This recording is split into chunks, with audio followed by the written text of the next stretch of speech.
And we're on air. Hi, everybody. Hey, It's the Innermix show, Hangouts. Welcome to our Hangouts. Thank you for hanging out with welcome us for to the next 2 hours. welcome to our show. Welcome to our show. By the way, I'm Jules, Oh, I'm Simply D. and this is Innermix, and this is our Hangouts. We're just going to hang out for the next 2 hours.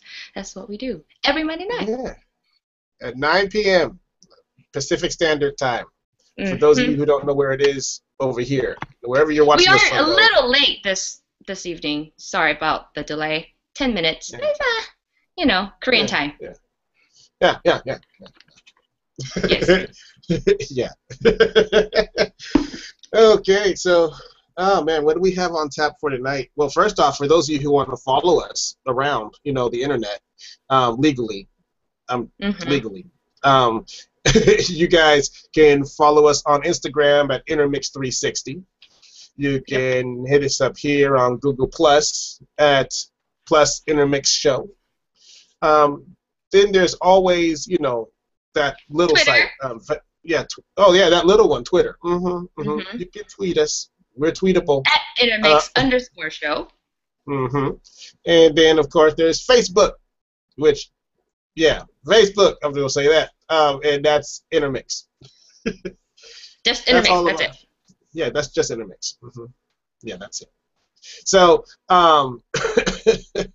sorry, I'm trying not to let my allergies, let me say that slower, overtake me. So, tonight, peoples, we're going to see if we can go through number one on our list of things that we were talking about, which has to do with Destructive manipulative relationships. relationships. Manipulative, destructive. Oh, I thought it was destructive. Same difference. But So, can I well, just comment on one thing? It's a little weird looking at your face without anything around this lower region. oh yeah, It's like, who are yeah, you? Who is this I person? know, I know. So I had walked by somebody some time ago, and you know how sometimes you get that smoke smell stuck in your nose, like it's ridiculous, like you just can't get the smell of cigarette smoke out of your nose. Well, Uh-huh. that happened to me, except it got burnt in. The smell got burnt into my facial hair. So every time I breathed in, I was smelling smoke, and no matter how much I, you know, washed my face, used fire, whatever, it just wasn't working. So it got shaved off. It'll be back like in a week. hmm So yeah. It's like I'm looking at Simply D's brother or something. It's weird. Hey, hey, ain't nothing wrong with, it's like me and me, that works. hmm hmm And today I was actually gonna do something with my hair and it didn't work. I was gonna wear a hat. I tried on a couple hats. Didn't work. Your head So get up bigger? it is. Yeah, I think so. Your head got bigger? Girl, you know you smart. Yeah. You know you smart. I just So, had a little too much sodium or something, and it just water weight. Yeah. oh yeah, that's true. Anyway. We're gonna call it hmm that. We're gonna say hmm that. hmm You gonna stick with that one? Yeah, I am.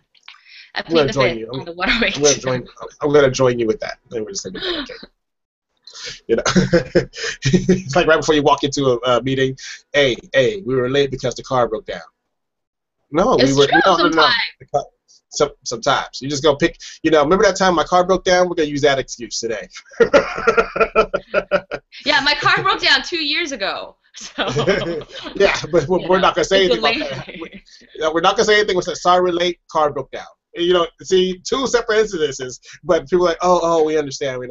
Has nothing to do with what actually happened. See, You didn't read the fine print in the yeah, parentheses 2 years ago. right. Your You don't fault. list that part, right, and then everything you said was true. I didn't lie.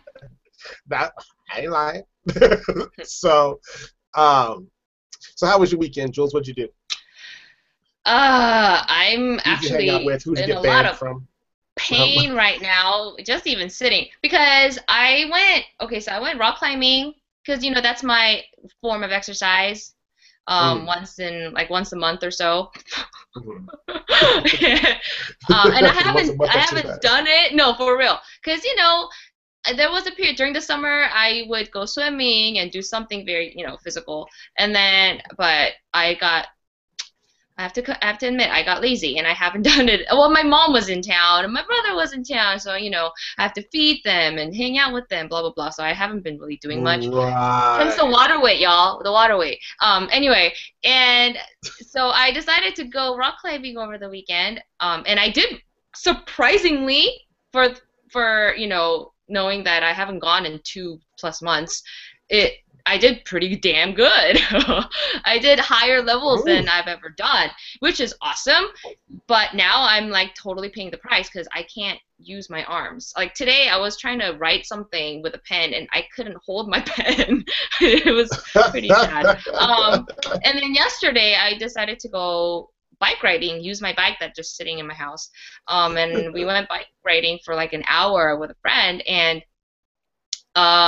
yeah, I can't sit without yelping because I think my entire derriere region is bruised because From bike you riding? have to have, well, you have to have, see, I'm Asian. I'm not black. I'm not Hispanic. I don't have a badunkadunk. I don't have Right. some, padding down Uh-huh. there, unfortunately.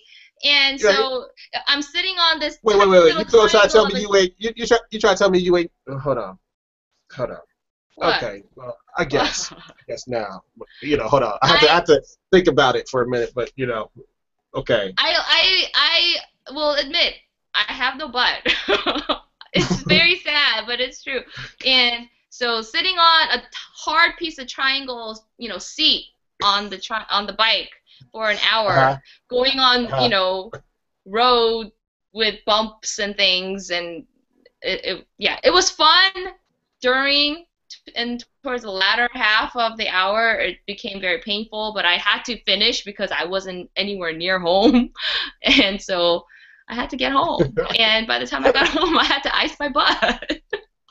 It huh. hurts. You sitting in the ice bath talking about, "Ooh, that was a good ride. That was a good. Ooh, no." Yeah, that was my weekend, We and can go now bike I'm in riding pain. together. That'd be fun. That'd be, No. oh no, we We'll see. can. We can. That sounds like fun. And I'm pretty sure I ate a lot of gnats yesterday. I'm pretty sure. Oh my God, they're out Yeah, everywhere. They're all everywhere. Like everywhere. they're Everywhere. taking over the world. It's kind of disgusting. But I'm Yeah, surprised you can yeah. see them. Oh no, girl. I have I go outside periodically, at least 4 or 6 times a day, and when I go out, girl, them things find me, so I don't have to see them because they're trying to land on me like I am the airport. Like finally we can land here. It is ridiculous. And then whatever I choose to do, if I'm going to go to the mailbox and I pull the key out and they land on the key. I'm like, for real? I'm like, and yet people are walking by like nothing's happening to them. So I'm like, why do y'all like me so much? It's like, I don't get it. I don't know. But at one point, I think it was like a week ago, I got swarmed with just a cloud of gnats. I was like, what the heck? I'm sitting there like, Oh. I look all kinds of crazy because I know. you like you need to learn to love yourself, sir. You need to learn to love yourself, sir. You need to learn to love yourself. I do love me. I just sometimes I need a little discipline. Oh my God. uh, I was doing the exact same thing. I was going while I was writing because it was like trying to all up in my beatbox. That was you all trying to beatbox. Yep. Like you the wrong agent for beatboxing. See, that's what it is.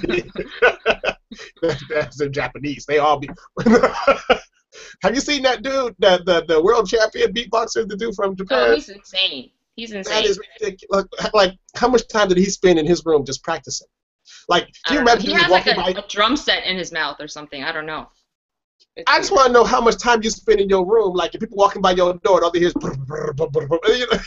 and then they open the door, ain't nobody in there but you. And then they close the door, open the door, ain't nobody in there but you. It's like something's wrong with this boy. Especially, can you imagine Japanese parents who weren't even into the hip hop age trying to understand why their son is in there making all these sounds with his mouth? Mm. Talking about, I'm gonna build a career. This is my way out. I wonder how many therapists they sent him to. I don't know. I mean, Japan's very into hip hop culture, so maybe the parents are understanding. I don't know. Maybe, I guess. Maybe they had the yellow jumpsuit, tracksuit thing from back in the 80s. Remember the Mm. red one? They had the yellow one. Bob's in the kitchen doing the wave. Like. Oh my God. Pop walk in as the she's Yeah. crying up, Yeah, doing the rerun dance. Like Dad's over there. Hey, son, you gotta get in this business. Me and your mom, we gotta pop it. Like. Pop this can of miso. What's up? Oh man, that's just an image now that I will not be able to get out of my head anytime soon. So, thanks for that. You're welcome. Yeah, Dad's literally on the floor just doing the work all the way across the floor. Anyway. Oh man, whole neighborhood looking like Beach Street. Okay, so you ever seen Beach Street? Nope. Probably not. No, probably. Okay. Breaking. You ever seen Breaking? Nope. No. I've seen Step Up. Oh no. Oh no. You seen You Got Served? I did see You Got Served. Yes. Okay, that doesn't count. I just wanted to see where it started out for you. I just had to see where it started at, girl. I was like, ooh, okay. What was that one? Save the Last Dance. You see Save the Last Dance? That I have not seen. Really? But I have seen one of my favorite movies, Dirty Dancing. Dirty Dancing. You know what? Again, that doesn't count anywhere toward the hip hop culture. My dad was a pedophile, and he needed to put away. There's only a certain group of people that find that romantic. My 16-year-old daughter was dirty dancing with this old man at this place. Because they've tried to play it like she was 16. I'm trying to figure out, first off, does she look 16 to you when you casted this woman to play this role?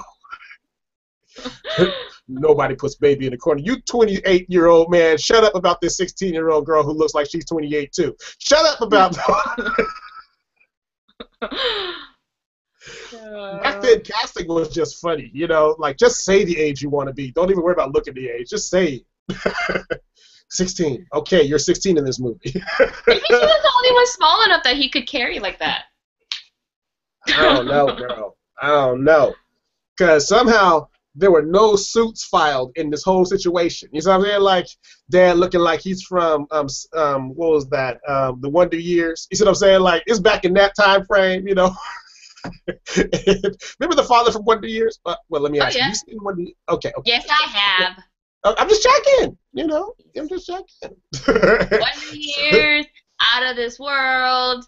That's why you think you can freeze time. Brewster. You just think you can. Would you like to swing on a star? Exactly. And like, Jules, what are you doing? I'm. Look, shut up.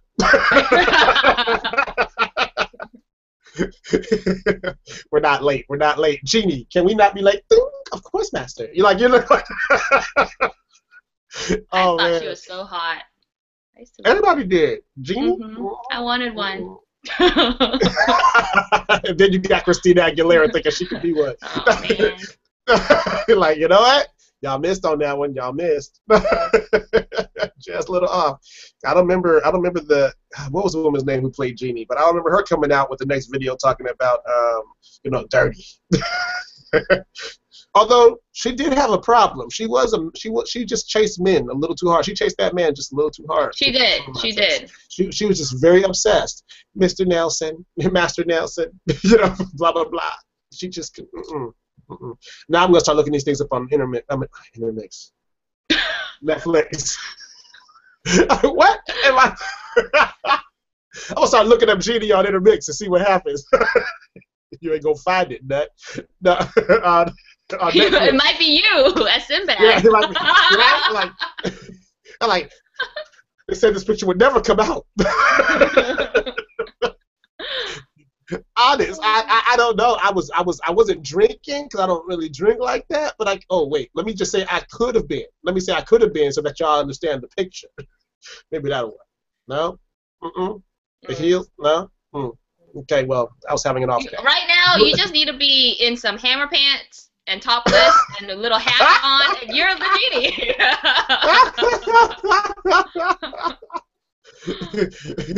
What do you need? What do you need? What do you need? Except when I do it, boom, it's really a headbutt. What do you need? Boom, what do you need? That's why genies aren't traditionally black, except for Kazam, and that didn't do so well. What's Sinbad? Wasn't he a genie? Okay, first off, Sinbad, the actual genie, was a white genie, but I believe so. But remember when Shaq played a genie? That was the standard for black genies. You see what I'm saying? Like, it just couldn't work out after that. Like, I'm sorry, y'all. We tried. Oh, man. That's how come every other black genie in cartoons is like a backup genie. Like, or he's the genie trying to become the main genie, but he really can't become the main genie. You know, it's like a real twist on life. You know, one day, man, you gonna be.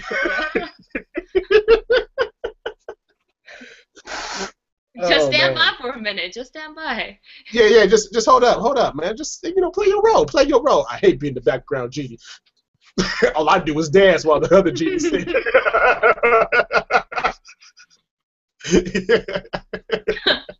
And they all do that. Yeah, they do. Right now, I'm just having all these flashbacks to all these cartoons. So I'm just, that's the traditional genie dance. You got that one genie in the back doing the hammer dance. Talking about, I hate always doing this move. Oh my God! Like if I ever have to, I'm going to talk to my agent about this. When it's over, I'm talking to my agent.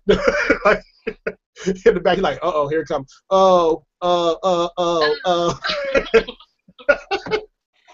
You get the hammer. I wonder what would happen if I taught my children that dance. The hammer dance. They'll be doing it every day, and you will want to smack them afterwards because No. They go to school thinking they're doing the hottest dance ever, and then they find out that it's like from the 90s. It might come back. Everything cycles. Well, if you slow down some of Chris Brown's dancing, right? It actually does look like the hammer dance. Like when Hammer would like jump to the side on that one foot, stuff. They just now instead of doing it on that one foot, all the way. Chris just slows it down and makes it pop a little bit more. That's all. He just slowed it down. But I've been watching so many music videos lately and music-related things lately. I've done caught everybody's tricks. Like, I was like, man, like on how they make their artists hot when what they doing ain't hot. Or like, suppose the song really sucks, right? Let's just suppose the song really. I found some Chris Brown material that just shouldn't have been ever, released. I'm not even talking about just because of the content. I'm just talking about in general, like they had to put something out. You could tell it was one of those pressure things. Put it out, And I was like, they spent a lot on this video because they said, ain't nobody gonna listen to this song. We gotta watch the video because ain't nobody gonna believe this boy really feel like this. Put more money in the video. Just drop another 10 on it. Drop another 10 on it. The girls in this city ain't hot. We got to get some girls, fly some girls in. Like you could tell when they got to that point, like something happened where they said, "Oh, this ain't gonna work." But there's a few videos like that, and then I've just been noticing like how every artist out has some way that the industry can cover their weaknesses because there's always that point when whatever they're doing is just not hot, right? There's always a point when what you're doing is just not hot. Or the song that they want to release was done 2 years before you got to release it because they found it in one of your demo things or whatever. Then they say, we got to make this song hot. But we really don't want to change the feel of the song. What are we going to do? Drop a 10 on it. Drop 20 more on it. Drop 20 more on it. And we gonna fly. Here's what we're going to do. We're gonna fly them, to Bermuda, right? And we're going to put them in this cave, right? Why do you got to fly to Bermuda to get to a cave? Because we can talk about we spent that 20 on it. We're gonna put them in. We're gonna send them somewhere far away so people are like, wow, one day I wish I could go there. And then you see that same artist who just shot the music video in Bermuda walking out of the studio in LA because that's where they were. That's where they were the whole time. That was their Bermuda because they had to get back to work. They had a schedule to keep. It's just ridiculous. It's just a lot of. Why don't they just do another song? Oh no, girl, because some songs are political songs. Some songs, and I'm not talking about Obamacare. Yeah, we care. No, it's not them kind of songs. No, it's one of them. Oh my God! Right. Obamacare. Yeah, we care. Wow. Yeah.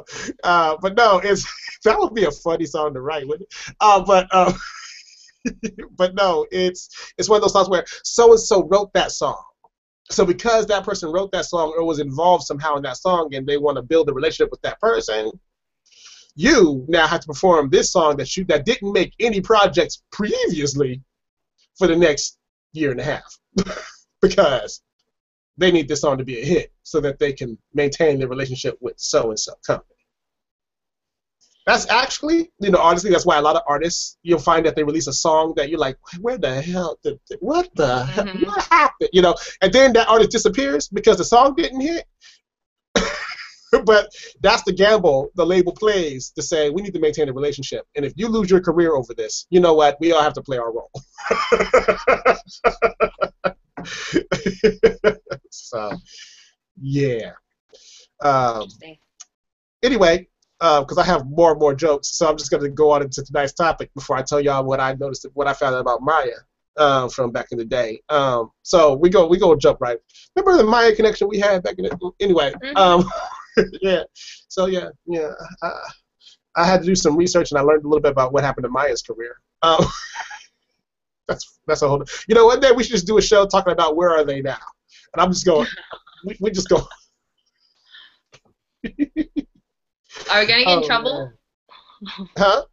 Are we gonna get in trouble? No. Okay. Everything is public knowledge. I'm not talking about stuff that I, or I'll bring on the person who don't care, whether it's public knowledge or not. We have that guy in the background, so we can always bring that person out. But no. It's all public knowledge. You just have to be researching something to find out about the stuff. But I will tell you that about a couple of weeks ago or months ago, Maya, was performing at the Orange County Car and Truck Show, and I'm going to leave it at that. So.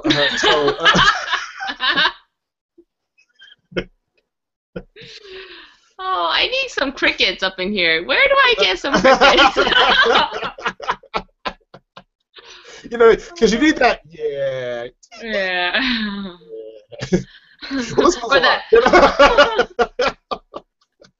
Or the oh. Yeah. You make it sound cute, like no, like oh, like that's what we need is like oh, really? Yeah. But she's actually had albums coming out. She just released an album this year. I didn't know. Spotify told me. I see. Yeah. So, topic of the night. Go ahead, girl. Get us back on track, girl. Do what you do on the show, and I'll do what I do. No. I keep him on check. So for the last 2 episodes of this Hangout, we've been attempting to tackle this topic. And we had so much to talk about talking about the topic that we have yet to actually delve into the topic, and we're going to attempt to do that tonight. Talking about the 4 first steps on identifying if you're in a manipulative relationship. Very good. High destructive, five. High five. Destructive relationship. And we're going to talk about it. I promise. We're going to talk about it. So last week we basically defined manipulative and destructive relationship, what it kind of looks like, right? Or what is supposed, what it actually might be. So And then we talked tonight, about how some behaviors are not necessarily, well, let's just say we all have some manipulative behaviors within us, but and we also talked about how not just one of these things going on in a relationship amounts to, hey, I'm in a really bad relationship. We did talk about how this particular study is accumulative. So it's the more of these things. So if you have like 60% of this thing, maybe you just need a little bit of counseling. You guys need to work some out. But if you have somebody in your life that is 98% of this, but you know what? I'm like, if you're at 90, it's time to start packing. That's where I'm at. Okay, when you read this stuff, you're like 90. You know, I'm sorry, baby. I tried at 85, and you just kept on getting worse.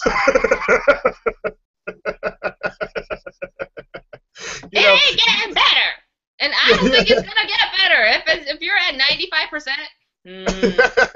That's in. That you in. Like when you met them, they were a 50, but then you gave, because you were cute, you wanted to be cute and in love, so you gave them 10 more percent. You said, you know what, you can control me 10 more percent. I'm okay with that. You know, because you pretty. You pretty. You know, guys do this at the club all the time, and y'all just missed the opportunities. Guys walk in and say 75%. Here you go. Y'all be like, I wonder if he likes me. No. He walked in with 75 on his belt, like 75%. Here you go. Control me, baby. What you need me to do? I'm going to front for you. That's the other 25%. The other 25% is me fronting while you figure out that I just gave you 75% control of this situation. Did I say that out loud? Yep.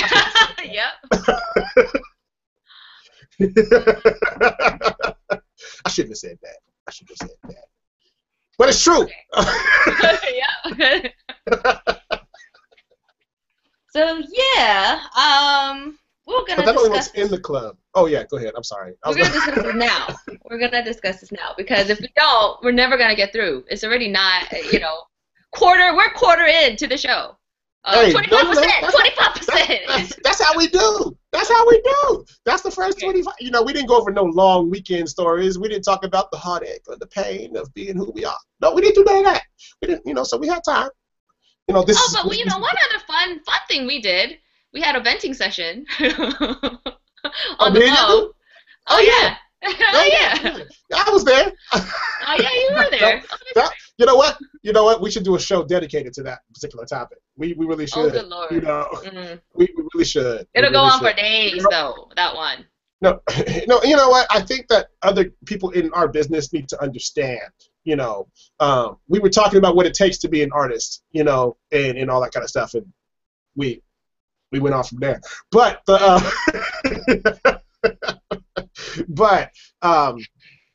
yeah. So, but even in that, there's certain levels of understanding relationships that you have to have when you're in the business that we're in. You have to understand how people operate. Have to understand what they will do to try to get over on you. You have to understand how they try to manipulate, situations, and your emotional state, right? And then you have to also, now, when you are a little bit more mature, you have to understand that there are a lot of people who are not. Who are not mature, who have no idea, because the industry the entertainment industry, which is the king, the big daddy of manipulation, first off. Okay, because the whole industry survives on being able to take you into a place, make you buy stuff. No, first off, take you into an emotional state that connects you with the product. That's his job, is to take you on a journey emotionally. You're like, I don't even know why I feel like I need this pillow pet, but I do. Well, that's because you saw the movie. Went to a Frozen birthday party over the weekend. Yes, I did. Fun.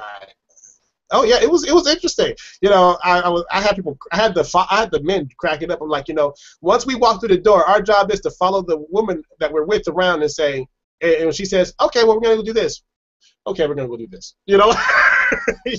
Because that's what men do at the party. That's what we're supposed to do at the 6-year-old birthday party. Because if the man says, and especially if it's not your child, or you're not technically, there's a whole line of, how you operate when you're at a birthday party. We'll go over birthday party etiquette another time, but especially as a man. especially if it's a little girl frozen birthday party. There's an etiquette that you must maintain. And I noticed that all the men knew it. Never had to talk about it. We just knew what to do. Oh, it's Right? just like, when you go shopping with your significant other. Yeah. There's a certain etiquette that always happens. There's websites dedicated to this. Really? I've never seen. Yeah, there's hilarious compilations of pictures of all these men going shopping with their women, and it's hilarious. I'll post it on one of these days on our Facebook. It's so funny. I almost died. That would be hilarious because I was the only guy there where, because all my friends were girls, so I was the guy that everybody's like, D, come shopping with me. I'm like, this is not going to go over well. Like, do you like this one or do you like this one? What about this one? Now, all the other guys, the women weren't even really asking them after the first two, right? But for me, I got stuck. Well, I know, okay, you know me so well, so do you think I should do this one or do you think this one? And then I'm looking at the guys like, if I don't go sit over there with them, they're going to think I'm not playing for their team. And if I leave her here, then she's going to be like, you're the worst friend ever. So, I'm in one of those situations where I'm like,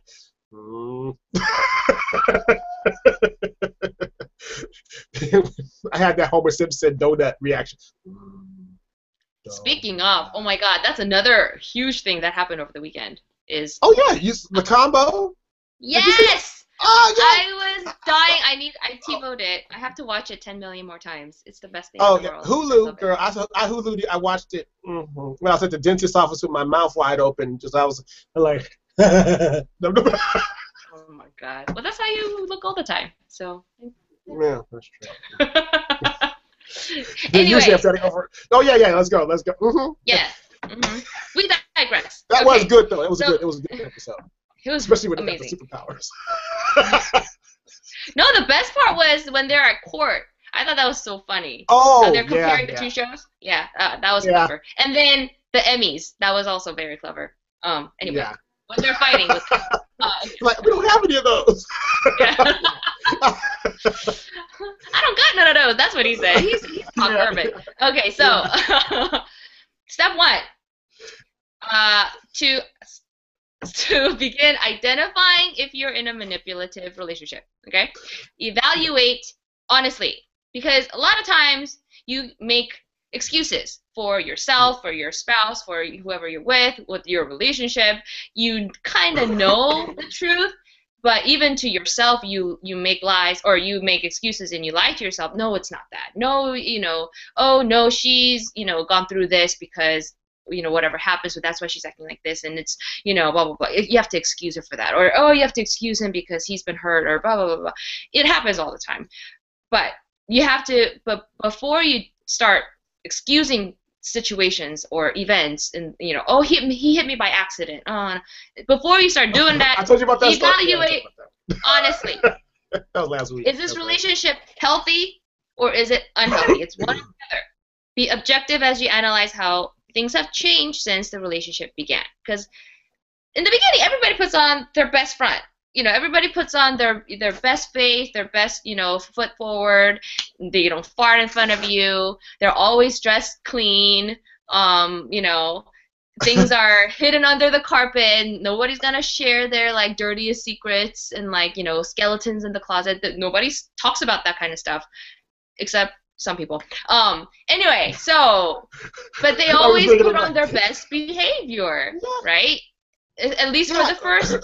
The first beginning length of time varies per couple, but some people 2 weeks, some people 3 months, some people, who knows. But the longer you date and the longer you understand, you hang out with a person, you get to see, oh, their behavior is kind of changing. Oh, they used to let me not say anything when I did this, but then now they're saying something when I do the same thing, and or they used to support me when I used to do this and wanted to do this, and now they changed their mind and they're not supportive anymore. Blah blah blah blah. So sorry, you were saying? Oh no. I was I was thinking about it.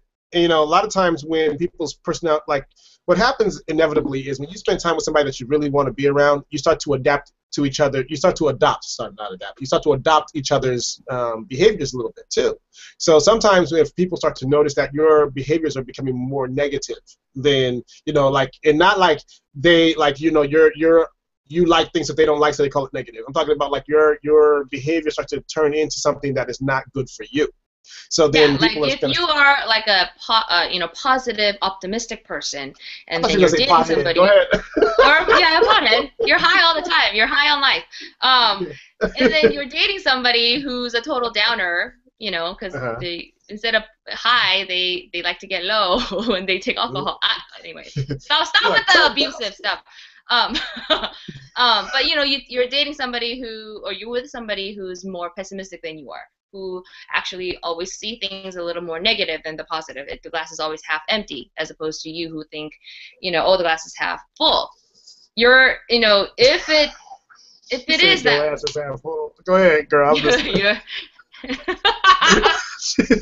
She missed the G. Y'all, you gotta play that back. When y'all get back, y'all play that part back. She said, like, Your full ass. glass. See, that's my lass. My lass is half empty and half full at the same time. Anyway. That just fit so well in the statement. It was just so funny. It was like bathroom break. Okay, come on. But yeah, if you start to adopt and adapt the more negative, pessimistic views of your spouse, that's your friends are gonna notice that. Your family's gonna notice that. They're gonna say, "Hey, why are you all of a sudden thinking this way as opposed to this way? You used to be so happy and so full of joy, and you think things in a way more positive light, and now everything is like, oh, I don't know if it's gonna happen. Oh, what if da da da? Oh, no, I don't want to do it. No, and everything is a no as opposed to everything used to be a yes. Then that's a trigger. That's a sign. That's a red flag. And the people around you, they are going to bring it up, especially the ones who are close to you, because they definitely know. They know you at your low point, so they know how pessimistic you become. Mm-hmm. They know how, and they know when you're in your, like I like to call it, girly phase, and and you're high on life and everything is cute and fantastic. That special point of delirium when you have a new relationship, and it's not even just. That was such an interesting description. But it's not even just a romantic relationship that'll cause you to be that way. If you find somebody that you click with and you're like, yes, finally, there's somebody else out there that understands me, you might suddenly become a little fanish, for a little while of that new relationship. You're like, oh, my God, we're going to go do this and we're going to do this. And it's going to be great. I know that I get that way around people who are okay with violence. I mean, but not, the random violence. I mean, people who are, trained violent people. I enjoy being around military. Trained violent people. Yeah. Yeah, I enjoy being around Jules. You see what I'm saying? Like because even before, after the music, my next favorite thing is that she can punch like a man. Like think like a man. She can punch like a man. You see what I'm saying? And she thinks like a man too. Yeah.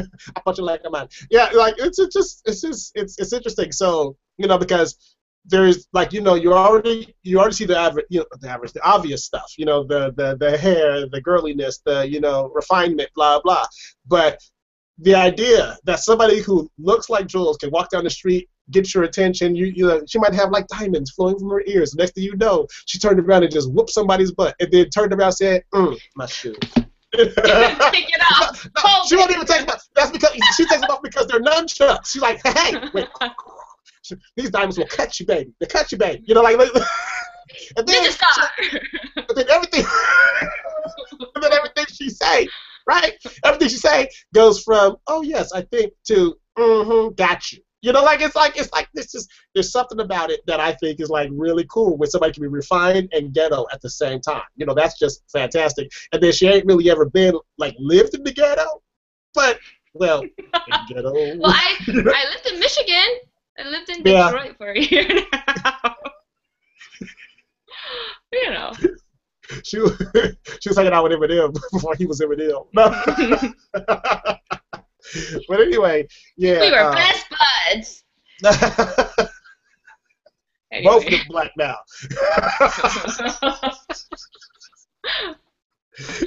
Detroit has that effect on people. Oh man, but yeah. So continue. So yeah. So I mean, so this questionnaire basically asks the same things that we were just talking about. Are you enjoying elevated esteem from elevated esteem? But yeah, are they giving you all these praises and accolades, and they're congratulating you, and they're saying the best things about your relationship? Oh, you look so much happier now that you're with him or her.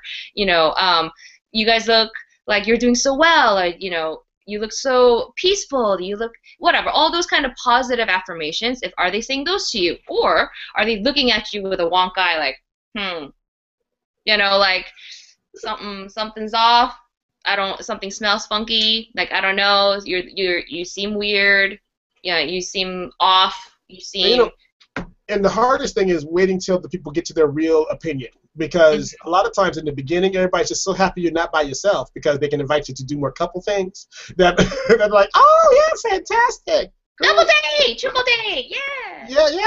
Yeah. Then after a while, that's okay. So at the end, they're like, oh, you guys look so good together. Now, that's something only girls do, first off. Like, they'll look at y'all look so good together. Y'all look so good together. Oh, yeah, he looks like a nice guy. Stuff like that. Guys only have she hot, she okay. And that's it, and then you hear the phrase butterface, or butter, that girl right there, she's butter, right? And then the dude who has no idea what that means is like, oh, they think my girl is smooth. No, everything's smooth, but no, for real. They're like, oh my God, they think my girl is smooth. She like butter. You put her on everything, she good. You know what I mean? I've heard this conversation, and I'm like, that's not what that means, man. Mm-hmm. What you mean? It means everything cool. Everything about her is cool physically, but her face. Like the look on his face was so like, that's not what that means. I said, go ask that man that's 20 years older than that's what it means. He was no longer super excited talking about. They think my girl is butter. Sad. I should just let him go on believing it, huh? I should just let him go on. It's okay. Yeah. It would be worse if she knew the answer to that or what that meant, and then he tells her, "Oh, my boys think you butter, baby. My girls think you butter." That would be bad. That would be bad. Yeah. And so this thing says, are your family relationships all of a sudden filled with tension, and every time your partner's name comes up, everybody just kind of shuts up, or they just kind of like look the other way or not want to talk about it? I have had that happen to me, with my last relationship. After a while, people would just, because it's funny because people always thought we looked good together and everything, but the issue is that they started recognizing how she treated me. Like, because at first everybody does, of course, like what I was talking about and joking about, everything, you guys look good. We like doing the same things. We were martial artists. We were musicians, this, that, and the other. So everybody's like, oh, fantastic. This is going to work forever. But then they started recognizing that it was more about her and not about us, and it wasn't, and she would, there were just issues that family started to notice, friends started to notice. So they tried talking to you. Now, this always happens. They try talking to you, and you're like, no, because I felt like Kevin Hart. No. That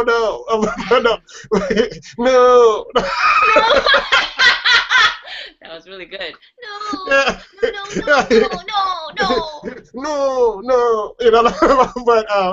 But there comes this point, where you're sitting there defending the person so hard, you don't even know why anymore. You're just like, no, because see, I understand them. I know them. You guys are just watching from the outside. You don't know our love. I just finished a song with our friend basically saying that. But it's like you don't understand us. See, we know what we're going through. We talk, so we know our conversation. You don't know our conversation. You'll never really understand how we feel about this thing here and where we're going and how it's going to work out, right? And that's when parents. Now, I got to give it up to parents for this one, even though I'm not even throwing myself in this equation yet. I don't feel like I'm an adult yet. But I got to give it up to parents from the previous generation. I can't really say much about this one. But the previous generation parents, right, they are they, you know, when they say that they've been there, done that, at some point you have to believe them, because when I say you don't understand our conversations, you don't, you know, she really loves me. My mom, she said, babe, I'm not gonna get inside your relationship. I'm not gonna, you know, I'm gonna let you learn, you know, your relationship for, you know, but she said, but you might spend 2 years learning this lesson, but it's gonna be a lesson well learned, because a woman who loves a man, dot dot dot dot dot, right? She said, but just because you love her, don't mean she gonna love you the way you deserve to be loved. Ooh, that's a song too. The way you deserve to be loved. What she's gonna do is she's going to do what she thinks she needs to do in order for her to continue to enjoy the things that you do for her, you know. But it's never really gonna be about you. And she said, how do I know? Because your mama was that girl. It's like, you know, you have that, yeah, what? You know, yeah, she's like, what? You know, like, you know, it's like when you have that conversation where your mom or your dad tells you about, you know, when I was your age, and then you have that one moment of, excuse me, you did what when you were about, you know, well, you know, mom, yo, well, I literally was talking, but I was talking to a friend of mine a couple days ago, and she said, my mom just told me about her first experience. I don't know why. Hell no. she said, and it started off with, you know, see, I know why you're doing the things you're doing. She said, but don't think your dad was my first baby, so I understand what you're going through. I understand. And I said, she decided to share that with you. You know. Well, you know, she found something, and then we started talking about things, and then I was like, why in the Hispanic and Asian culture, especially, do mothers like to just look through the house like it's their house? You have your own spot. There is no sense in privacy. You came out of my womb, so you are part of me, and hence I own everything you own. It is what it is. You know, I was just cracking up. She's like, well, you know, she was going through my drawer. Well, wait, stop right there. Yep. She was what? You know, but so anyway, that's when they started having some talks about, you know, stuff and everything. But I was remembering how parents from that generation, you know, a little nosier than the ones from this generation, because now we just follow you on Facebook. But in that generation, when they learned about Facebook, they were like, yes, more. They don't know that they can be blocked or that they can be in a whole different panel. They never figured that part out. So it's fantastic. But anyway, don't do that to your parents, y'all. Don't do that to your parents. Stop smiling like that. Stop smiling like that. What? No, I have no privacy settings with my parents. They see everything. I know. Oh, I know. But you should not consider it either. Okay. Anyway, so those parents back in the day, they would tell you, okay, you know what? The relationship you're in, I know you see all the best, but we look at the long term. And that's true. Like, I didn't think about it till I was a parent or until I was taking care of other people, even before I was a parent. And I'd look at, okay, right now, this is what this is. But the way things are going, if you both want to have a, you know, a future together, you guys want this thing to work out together, you have to think about what's it going to take for us to get from here to here, and what are the, you know, and how are you going to do it. My mom sat down and said, here's the roadmap to your life, baby. She said, if you, you know, she said, now this girl, when you guys first got together, she said, Mama saw everything. And I love when they start talking about, like, when they say Mama saw, or I'm your mama, you know, or, you know, then they're like, oh, because then they remind you, oh yeah, you are always watching me. You know, and she said, I see everything. I see how happy you guys are when you first got together, and how she wanted to come spend time with you, and you wanted to spend time with her, and, you know, this, that, and the other, and everything was so cutesy, and you guys go martial arts together, and y'all go lift weights together, and y'all doing this, that, and the other together. She said, but then at some point, she said, what do you do outside of the activities? How does she make you feel about who you are? You know, how do you make her feel about who she is? You know, when you guys have disagreements, who's the problem solver and who's the one causing the problem?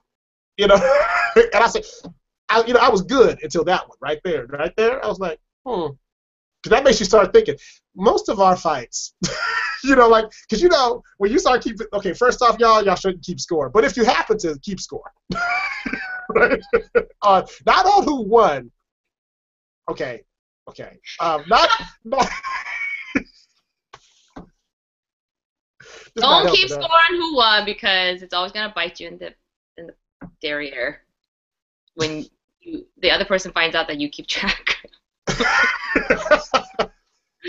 Anyway, you got a little scoreboard in your head like ding, you know. But when you start looking at, okay, this is the person I'm gonna build a relationship with, whether it's a friendship or whatever, you start looking at, okay, when we have a disagreement, how are they solved?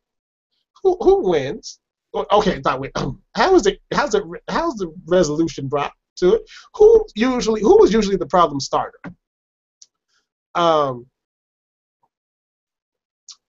Well, in my old relationship, she was usually the problem starter, and I was usually the one who was looking for a resolution, something peaceful, some kind of peaceful resolution.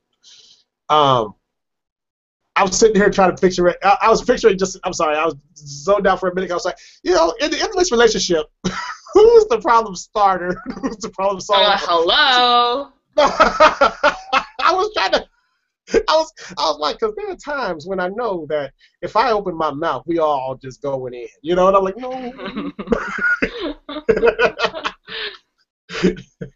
I had that happen recently. Here's the thing. No. Here's the thing with us, you know, one starts and the other one just goes in too. There's no who looks for a resolution. So we've learned to stop it before it exits, you know, because once it exits, you know, it's all in. Yeah, it's on. And we fight with the truth. But anyway, stings like a whip, baby. Stings like a whip. But anyway, so when people start to notice that your relationship is doing something toxic to you, because really that's what it is. It becomes toxic. And there's this thing where before it becomes toxic, and I was reading about this last week sometime, before these behaviors become toxic, you start describing these little issues with, you know, people that you care about. You talk to your mom, you talk to your dad, your advising, you know, your advising team, right? And most of us, we, you know, mom and dad are usually because they always asking you questions, and one day you're irritated enough to answer them, you know, one day. And that's really what the thing says, is you get to the point, you know, because, you know, when you're irritated enough just to answer the question, to get them to stop asking you questions. So this is what it is, like, you know. Yep. You know, happens to me all the time. Yeah. I didn't even think about that. I was like, huh. But I was like, this sounds so familiar. But I remember it was me. Like, people can say, "Are you sleeping together? Are you sleeping together? Are you sleeping? Are you sleeping with her? Are you sleeping with? Are you sleeping? What? Why are you at? You know, like, I don't even live with you anymore. You know, like, why are you asking me? I just want to know. Mama needs to know. Are you sleeping with her? No, I ain't sleeping with her. Are you sure? Look, I would know. Are you sure you didn't accidentally sleep with her? Yeah, you know. And then I found out later. Now, this is a whole little side thing, but I found out later, you know, my mom, her thing was, if you're going to sleep with anybody, you know, her thing was, don't let it be her. You know, like, I was like, wow, that's kind of deep. She's like, look, I know the spiritual significance of sleeping with people. She said, we all make our errors. We all have our issues and stuff. We all made our mistakes, and God cleaned us up from many things. She said, I just think that the Lord would have had to do some deeper cleaning for that situation. I was like, you gotta get Mr. Clean on you. Yeah. You know, when he loses the long hair and just goes bald on the situation, like, hold on. So, oh man, I was like, my mom, man. But I couldn't even help but laugh because of the way she described it. But they have a way of. Here's my question too. Did you ever discuss future long-term, you know, like marriage and that kind of stuff together? Yeah. And did you want to? At one point, yeah, she was really talking about it. But then what happened is, okay, two things happened that really got in the way of our relationship growing and going somewhere outside of the normal insecurities and whatever. One was that she started assuming that I would either outgrow her, or that, you know, and she couldn't understand how I could be so happy all the time. Like that really annoyed her after over a period of time. Like, you know, in the beginning, everybody's happy and oh my God, blah, blah, whatever. And then, but I'm just generally like, hey, I've had some sucky things happen to me in life. So if this doesn't compare to those things, I'm good, you know, like, you know, so, and then I've always said, especially back then I said it a lot, it's like I expected to be dead by 21. So everything past 21 for me was living my dream. Whether I was going through some ups or downs or whatever, I was living my dream because I didn't expect to live, you know, past 21. So so I'm like, okay, cool. But then the other thing was she started to get a little competitive with me in terms of like I didn't know if she was trying to compete against me or trying to compete for my time because and I think it was a little bit of both, but it really came down to I was doing, you know, I started getting more shows, I started doing more things, so I would invite her along, you know, because I didn't want her to feel left out or whatever, you know, and she would sit in the corner and watch me and the dancers work out or watch whatever. And then sometimes we'd be like, hey, you know, you want to learn the routine with us? You know, just, you know, stuff. And I was also doing a couple of different student films at the time too. So we put her on the makeup team and we went to go work for the Jacksons, so I put her on that team. After a while, you know, it seemed like she was just, you know, that little bitterness that people try to hide. And so then she started looking around. She started looking at other people who were in these situations. So she started getting that wandering eye. She started thinking, is this all there is for me? Should I be looking for something different? Because, you know, I really think that she, got tired of, you know, the blind thing. But I think also that primarily it was she didn't like the fact that I was, you know, people knew me. And they didn't know her on that same level other than that she was my girlfriend. And so she I think wanted that to really, be on like that celebrity level. yeah, like Like beside you or even above you. right. Above me would have been her preference. But yeah, she wanted to, you know, like she wasn't like anybody else I dated where they're like, oh, you know, everybody had their issue, but she wasn't like, she wanted to be, she's like, I can sing too. I can, you know, do this and I can do that too. So it was a much more competitive feel in that, but more so because she started seeing that other people recognized, like if we had to be doing something together, they recognized me more than her. And it wasn't me, and even if it was a new situation, not fans or whatever, she still was playing the second, you know, and whatever. So yeah, it started to get more like that. But then I started noticing near the end that there was this little bitterness growing, as opposed to, you know, fun, You know healthy. what's so funny? This was exactly our sermon yesterday at church. I mean, it's very, very, it's like right along. Is, you know, we're going over the 10 Commandments right now. And the commandment yesterday that we talked about is do not covet. Wait, do not what? Do not covet. Oh, covet. I'm like, do not Corvette. There be so many bad people out there. Do not Corvette. There's no Corvettes for you. Do not covet. Don't be covetous. And because it's not, so what the pastor was saying was, God gives you these God-given desires. It's not that you should not want certain things. It's not that you shouldn't want the better you know, better things for yourself or just better life, better opportunities. It's not that you shouldn't want those things. God gives you those desires. But it's when you make an idol of that desire and you start comparing yourself to other people and, oh, I want what she has. I want what he has. I want his girlfriend. I want her, you know, I want her job. I want her clothes. I want his career or his car, you know, and you start, I don't have that. Why does mine suck and his is so much better? Why does mine suck and hers is so much better? I think it was kind of like, you know, how come I don't get it and he does? How come I don't get it and she does? It's that mindset. And then we were talking about Cain and Abel. That's where the whole jealousy first started. It was Cain and Abel being, you know, he was covetous of his brother and, you know, the love that he got and how his sacrifice got accepted by God and not his, and, you know, whatever. And then murder. So to the point where being covetous will beget murder. It's to that degree. And it could be murder in physical. It could also be murder emotionally, mentally, in your heart. And yeah, and that's when the bitterness starts, and, you know, it'll grow and grow and grow and eventually become that toxic and that, dirty and nasty. And I think your ex was going along that side because she's not fulfilling what she thought she should do. She's not doing her passion, her career.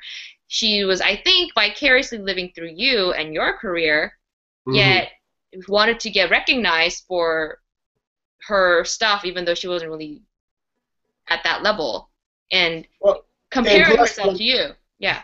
and you got to think about the and plus, what's interesting is what you guys are studying. Like you did Cain and Abel, we were talking about Adam and Eve. We were talking about the Mhm. parents. But it was funny because I never thought about it before, but when Adam came back and said, "No, God, it was this woman you gave me," right? Right? Uh, the guy preaching yesterday said, so this is where it all started when we started blaming God for the decisions we make. Like, how you gonna blame God for the trouble you just got yourself into?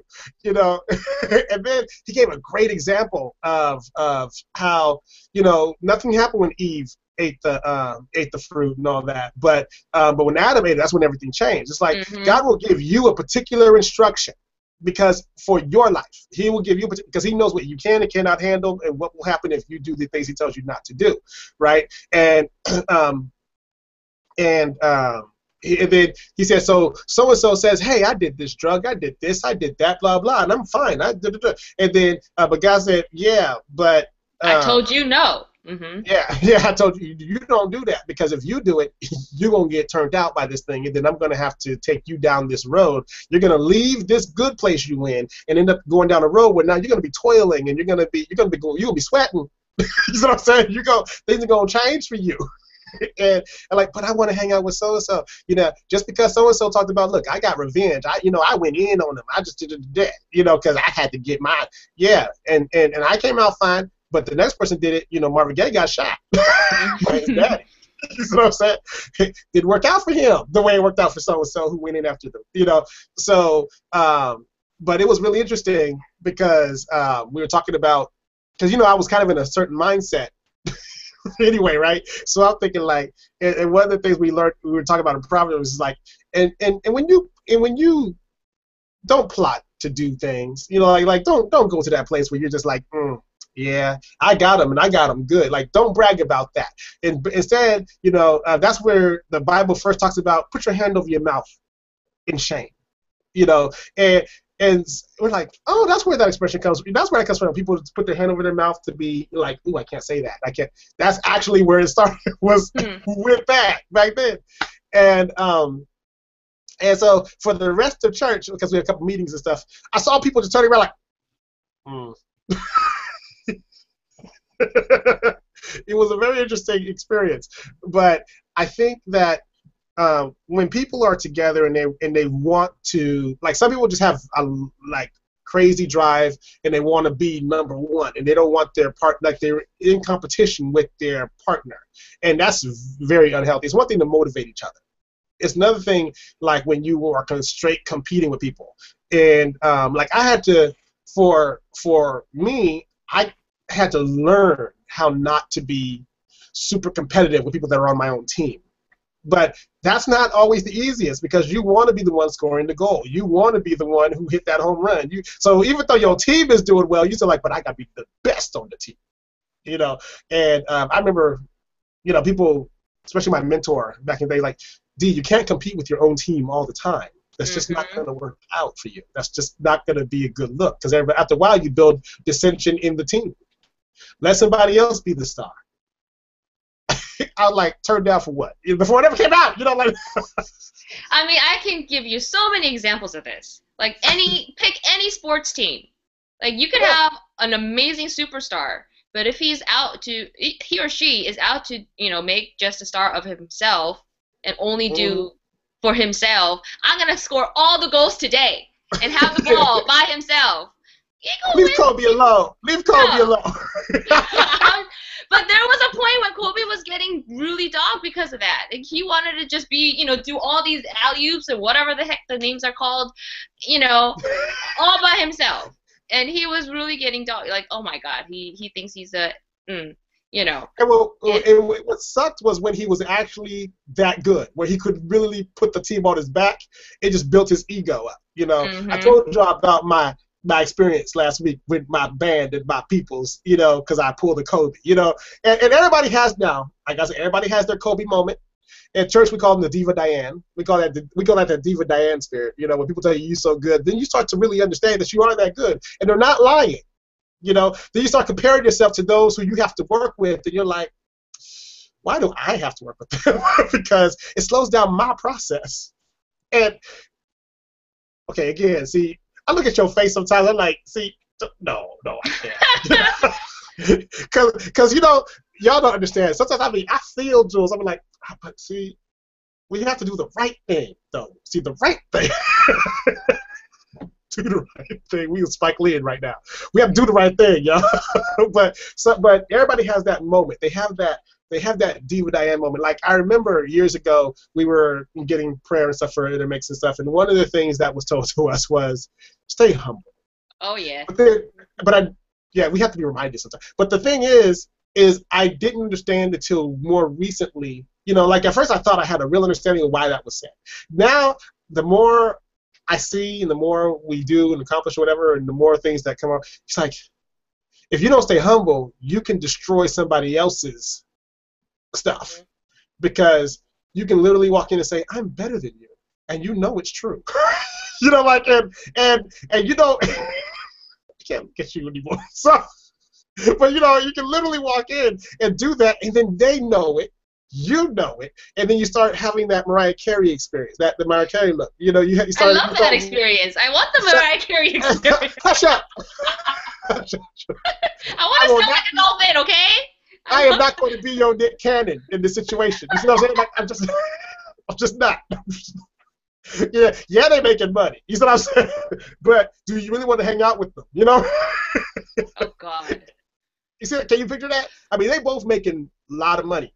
Like Mariah said, she wouldn't even get out of bed for $12 million. You know, when she was doing Idol, she said there's no way I would have did it for just $12 million. That's just not going to happen. You know. And I was watching the interview. She's like, I wouldn't even get out of bed to go to work for that. I was like, so can you imagine what that deal was worth? The show did one season. They could only afford one season. That's why. They actually wanted her back, and they offered her more. And she's like, I can't. That's not crazy. You know. So but the thing was, I started understanding is like, if you don't check yourself periodically, right, and it is so easy to slip into that, especially when you're irritated and you're trying to make, you know, decisions and stuff, and then you're dealing with people.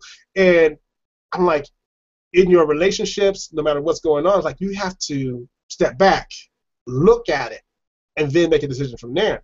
You can't just make a decision based on your emotional need in the moment. No. Yeah, but I've started to say, I'm like, ooh, God is good, because, you know, all I heard was, you know, and be humble. You know, it's a great way to stay in shape. yeah. And it's a good way to stay in shape. You know, like, true. And I was like, okay. And you know what I actively thought in the moment when I remembered that? I actively thought it's a good thing Jules isn't right here next to me at the same time, because I'm on the line. I'm on the line, and we'd have just gone way over the other way. Just because, you know, I was like, because us together sometimes we're good, but we're not the best for each other sometimes, because we're like, I feel you. Oh, I feel you too. Oh, let's go in. We got this.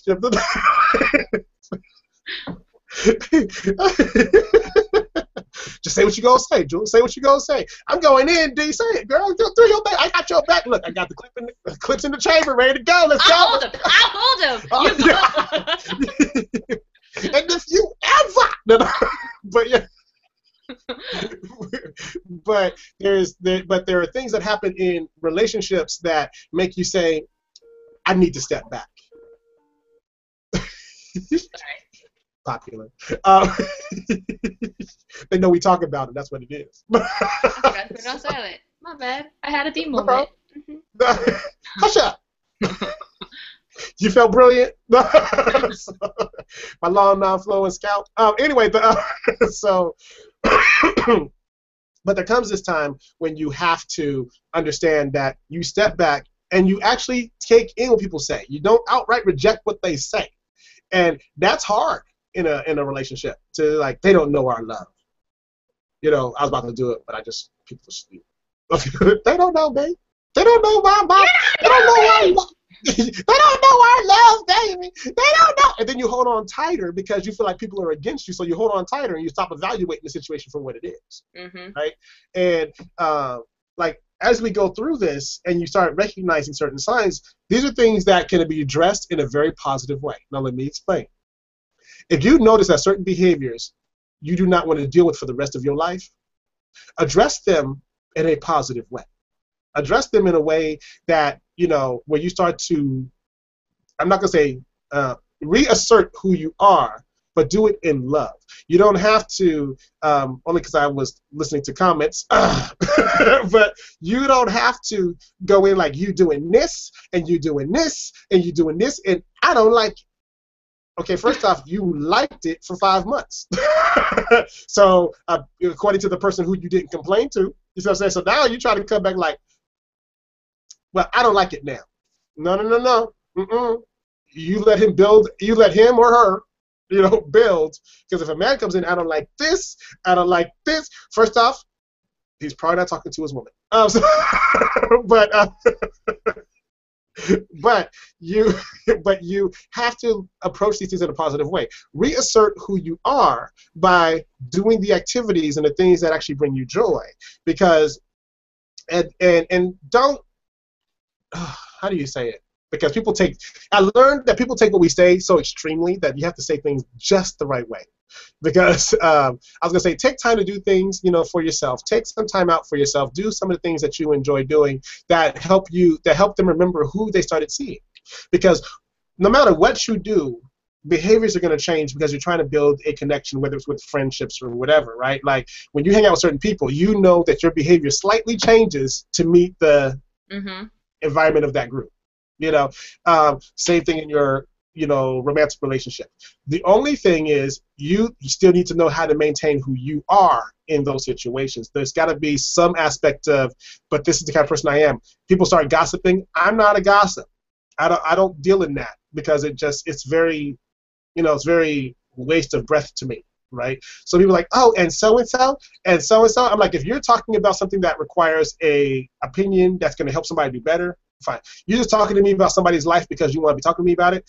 I'm probably not going to be in the situation. I'm probably not going to stand there and indulge the whole conversation. It's not going to be worth it to me because that's not who I am, right? So if you are, but people know that about me. You know, it's one thing you're talking about your life and you want help with your situation. It's another thing if you're talking about something that's stressing you out and you need help getting out of that stressful state, so you just need to vent, you know, you need to vent.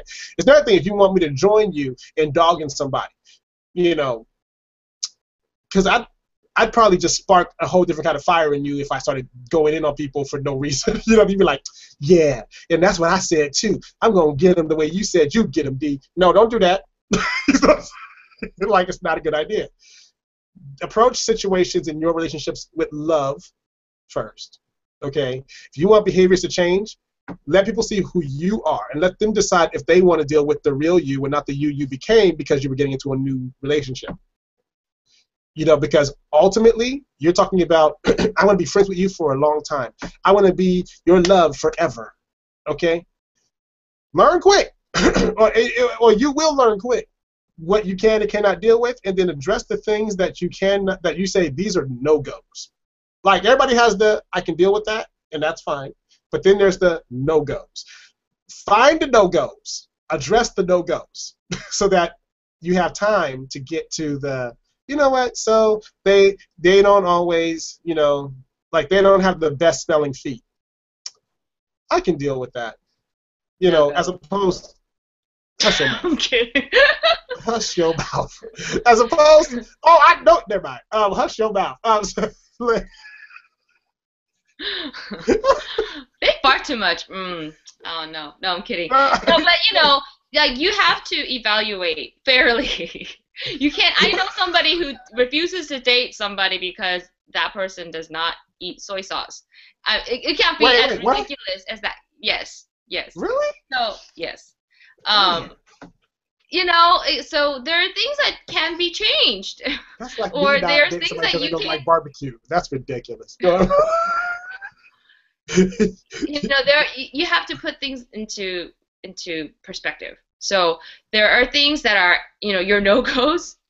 Um, it has to be like the morals and the values and the family Hmm. structure and like whether or not you want kids, whether or not, you know what religion if you're a religious person, and like whether or not that person is good to your parents or his parents, and how you're gonna, you know, take care of parents in the future, what how he treats you or she treats you know or she treats you. Those are the major, you know, no goes or yes goes, and then there are the little, Do they encourage you yeah. as opposed to backhanded insults? Like, you ever seen an encouraging insult? That's like, you have a great face for radio. Oh You know, yeah. people, oh, thank you. You know, like, you know, one of those, and if you don't know that, I literally told that to somebody the other day, and she said, I bet you can guess who this was, but she said, "Oh, that's so sweet." I said, "Girl, that means that you so ugly. The only place you're gonna succeed is on radio. Nobody wants to see you." She's like, "Really?" Oh my God. Moving on. So, Okay. Yeah. So this actually talks about that too. Do you find yourself straying from your path? So are you doing things that you normally would not do? Are you not pursuing things that you normally or you were pursuing before? Are you obsessing about activities that require you to be alone? Hmm. So that, you know, like you can't be with the one you love, and you have to right. be, hence, you know, certain things like your career or like your job or stuff like that, you have to do alone. That's your job. He has his job, you have your job. But then are you obsessing about that time that you're away from him or her? Um, Well, it's more concerned. The concern usually is, how are they going to react if I say, because like jobs is one thing, but when you talk about social activities, how are they going to react when when we're apart? You know, because especially if you are alone. Like, now, this is ridiculous, but it seems to be becoming more and more popular lately. Is the girl might be home alone. Now, I have to say it this way: the girl might be at home alone, chilling, watching movies, just saying, "I don't really want to go out today. You know, I'm just gonna chill by myself. Can I come over? No, I'd rather just be myself today. You know, blah blah." The guy doesn't really think. You know, he has this whole other issue about her being by herself. You know, oh mhm, well, she's really by herself. Then why can't I come visit? Why can't I come over? Blah blah. So she must not be by herself. And then it goes into this whole wild imagination thing, right? And mhm, then so he shows up just to see if she's really by. I was in town, just want to see what, and now she's playing the, you know, somehow she ends up in the situation feeling like she was wrong for wanting time to herself. So she starts obsessing about, oh, if I say I want to be by myself, what's he gonna think? How's this gonna work? Is he gonna be upset with me? Da, da, da. So it goes into a whole thing. There are some guys who go through this, but I've seen and talked to way more girls right now who are going through the, well, I have free time. I said, what do you want to do? Well, I really just want to go sit, and get my nails done, blah blah. I don't need a whole bunch of people. I just want some time to, deflate, mhm, type mhm. thing. Um, but she's like, but if I go do that, then he's gonna think that I'm out there with somebody else, and then I want him to think that, so I need to go spend time with him. I'm like, so you are making your decisions about what you want to do based on what you think he's going to possibly think? Well, because that happened before. Well, that may need to change, which means you don't change your behavior. He's got to have to learn that that he can trust you. And I'm learning that that's the biggest issue. Matter of fact, we have a lot of people who've been asking us to really cover trust more and how to gain trust and how to maintain trust throughout a relationship. So we're gonna, we should probably do that in the middle of this Mm. thing at some point. But If we ever finish, I don't even think we're at middle of nothing right now. We're still on number one. oh, I know. Oh, I know. I want to do my wife right, The same. so I don't want her to be wrong. She's been right a lot lately, and I want her to enjoy that. But yeah. So continue. But We yeah, can. like if you, and going off of that, if you are putting your future, your career, your passion, everything on the back burner because your girl or guy comes first to you at that moment, and they want to be ahead or above all those other priorities that you had.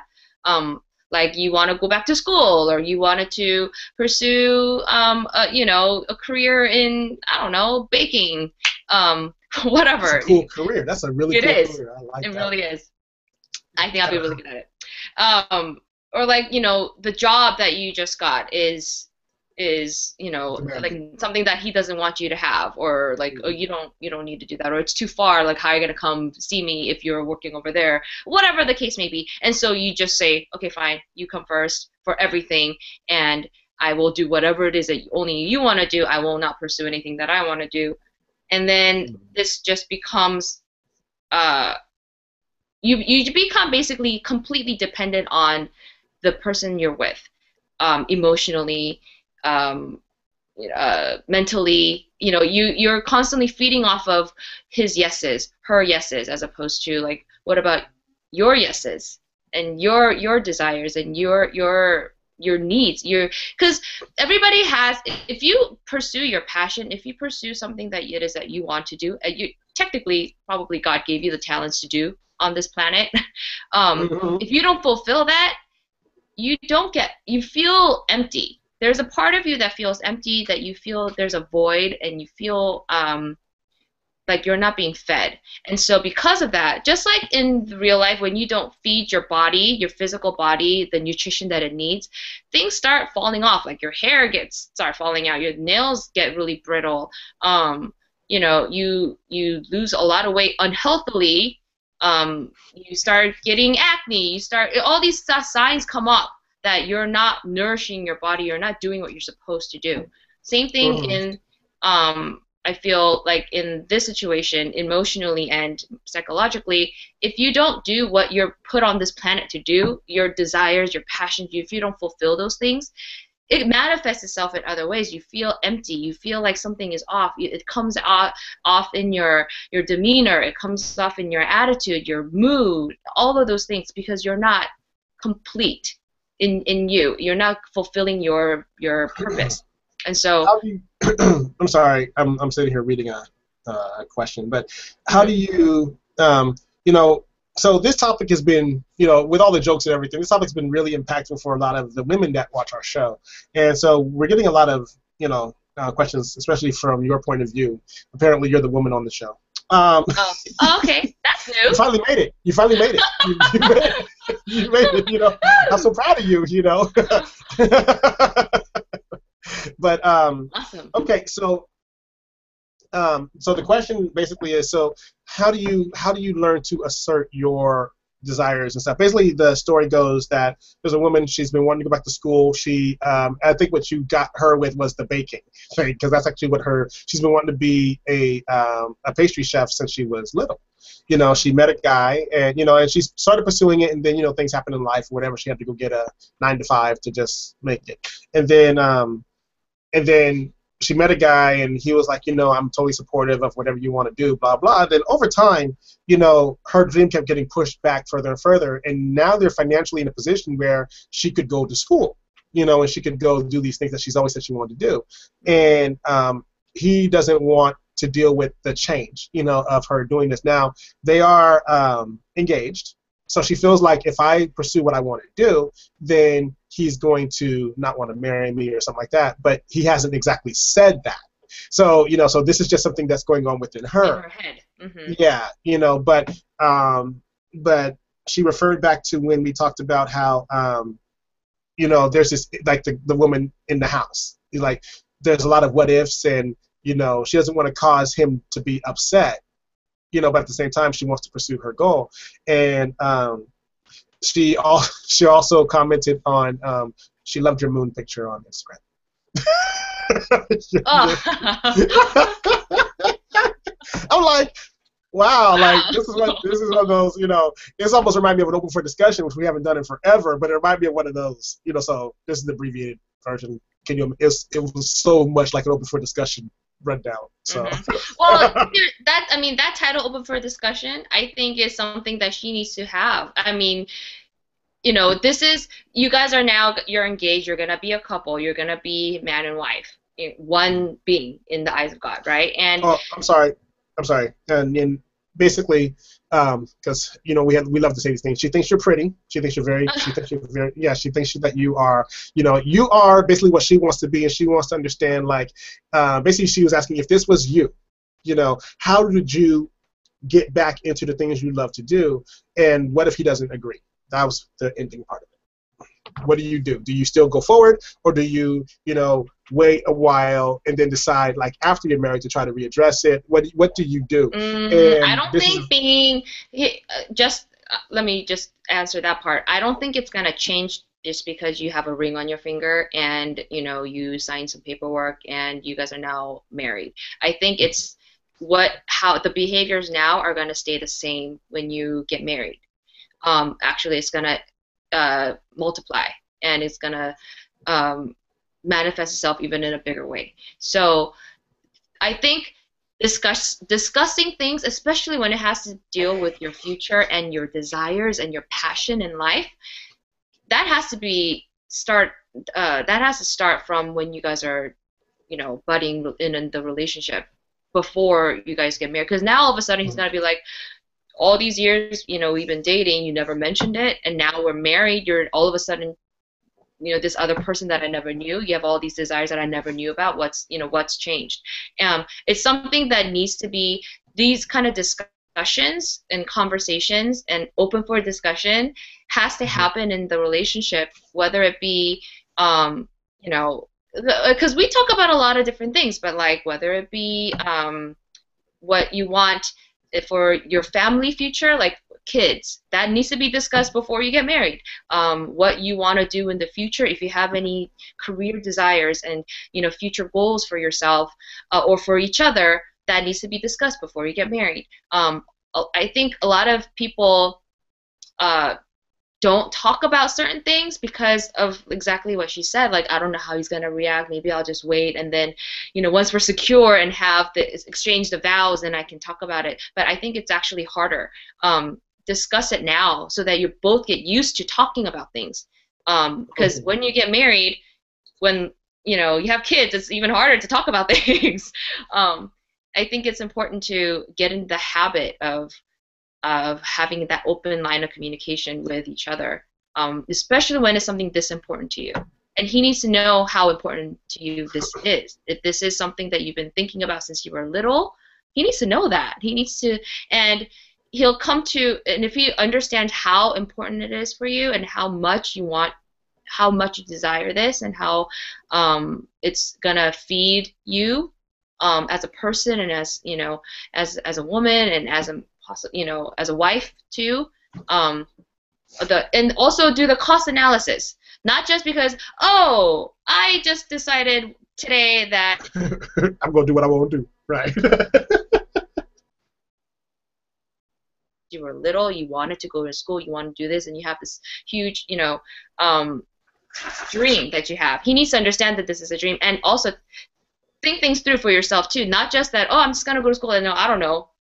It shouldn't be also that either. Like, plan it out. Like, okay, so I'm gonna go to school. Then after I graduate, this is what I want to do. Da da da. Study and methodically plan it out, and almost like a business presentation. Hey, this is what it is. This is what do you think about it? And pitch it to him. And when you guys talk about it, I think a good conversation will come out, and he will have his input. You also have your input in a very healthy way. That's my 2 cents. That's what I would do. And you have to remember too, dear, that one of the things about men is that we're creatures of habit. Like, if something's been established over a period of time, you want to turn around and all of a sudden change it. Like, he's aware of your dream, but when he met you, chances are that you are already working your 9 to 5, and that was priority. That was the majority of your existing relationship as of now, but then you're talking about getting married, you're talking about maybe one day having kids, all that kind of thing, so in a man's mind, it's like, okay, so when is there going to be time for this other stuff? And then what if you go to school and there is no job waiting for you outside of school, and then who's going to be taking care of it? Like, and what if something happens here, what something happens there? Like, a lot of men, are get like, when they talk about marriage, they sometimes get afraid of the what ifs, and it's because they know that, especially men who really want the best for you, all that kind of stuff, they sometimes get very protective over the future because they don't want you thinking they're not a good man if something happens to them and they can't do the things that you want to do. That's something that I'm dealing with right now with the client, right? So one of the things that you may want to also look at is, like Jules said, you want to have a plan, and you want to address some of the concerns that may just come up, because it's one thing if he's saying no, don't do it. I don't want you doing that. Or like some men say, I don't want my woman having to work. What if she wants to work? Like there's a lot of women who's like, no, no, I'm not staying home, right? Some women are just, and like my wife, she's that woman. She's like, no, you gonna stay home before I do. Hello, Dad went over right? here. Right. So one of the conversations that Jules will eventually have to have is, look, I know that I might be able to stay home for maybe a year. That's me stretching it. Because the baby's going to require at least 6 months. Okay. But after that, who's going to take care of the kids? Her mother will probably move in, now that I think about it, because her mother would for sure. upon it. Yeah. Yeah. Yeah. So that might have solved that problem. My mother is not going to try to move in. My mother-in-law would try. We're moving on. Good luck to you on that. Mm-hmm. Well, I have 2 mother-in-laws, so I can, I can pick. I can pick. But one's traditional Hispanic, and she just likes to. So anyway, so smile at me. So the thing is with I can't even look at you. What? I'm not doing anything. No. I'm just looking at your face, and sometimes your face make me crack up, girl. And just do this thing. Oh, thanks. Thanks for that. Mm-hmm. You're welcome. You see, that's what I like to call a motivational diss. Like you just, sounds good, but it really ain't. It don't sound good. It is to me. They're not. It is to me.